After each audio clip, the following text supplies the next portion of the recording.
Un tercer vuelo con venezolanos deportados llegó la mañana de este lunes al Aeropuerto Internacional de Maiquetía, que sirve a la ciudad de Caracas. Son 242 venezolanos, entre ellos 74 niños.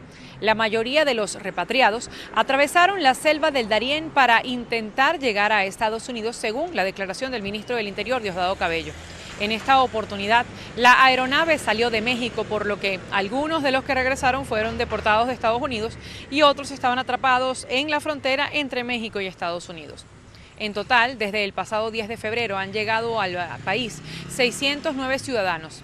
Según el ministro del Interior, Diosdado Cabello, del primer grupo que llegó a Venezuela, solo 8 tenían antecedentes penales. Los que aterrizaron hoy serán revisados por las autoridades locales para determinar si tenían algún registro criminal.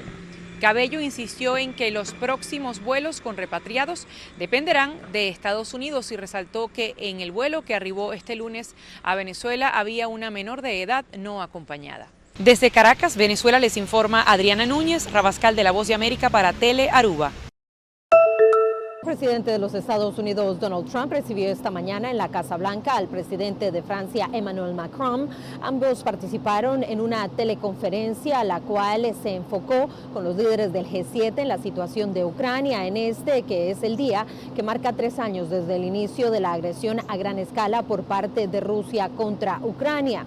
Esto mientras hay esfuerzos para cambiar el vocabulario de los diferentes comunicados de prensa que se esperan sean publicados durante esta jornada. El mandatario francés es el primer líder europeo que viene a la Casa Blanca desde el inicio de este segundo término de la administración de Donald Trump, y tras su reunión con líderes europeos aseguró que venía trayendo un mensaje al mandatario estadounidense acerca de la importancia de no creerle a Vladimir Putin después de que Donald Trump asegurara que está trabajando con Rusia para buscar la paz en Ucrania. Esto mientras también se espera que Macron, durante la reunión al mediodía en la oficina Oval, hable acerca de la importancia de incluir al gobierno de Ucrania y también a la Unión Europea en las negociaciones, y en especial en lo que se trata a obtener garantías de seguridad.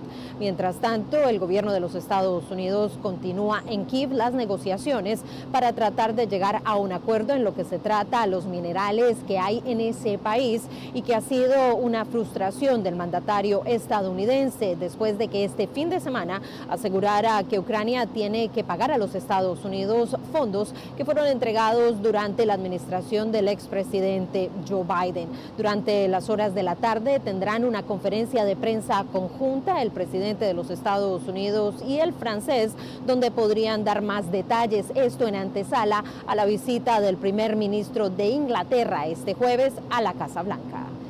Informó Celia Mendoza de La Voz de América desde la Casa Blanca para Tele Aruba. Esta madrugada se han cumplido 3 años desde que Rusia inició esa invasión a gran escala y empieza un cuarto año de guerra complicada para este país, con un 20% de su territorio ocupado y una gran tensión entre las relaciones diplomáticas con Estados Unidos. La oferta de Donald Trump para que Zelensky ceda un 50% de sus recursos minerales a cambio de protección sigue negociándose. De hecho, la viceministra ucraniana Olga Stefanishyna ha anunciado que el acuerdo está a punto de firmarse, sin dar más detalles sobre las condiciones finales.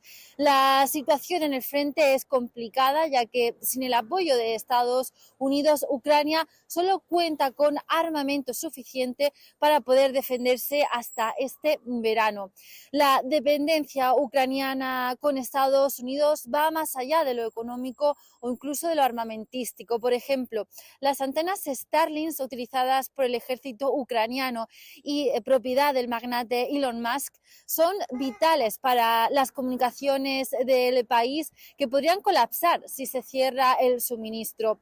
Mientras que hoy se está celebrando una cumbre de apoyo a Ucrania en la que participan presidentes y altos diplomáticos de Europa y Canadá, han presentado nuevos paquetes de ayuda económica y también de armamento.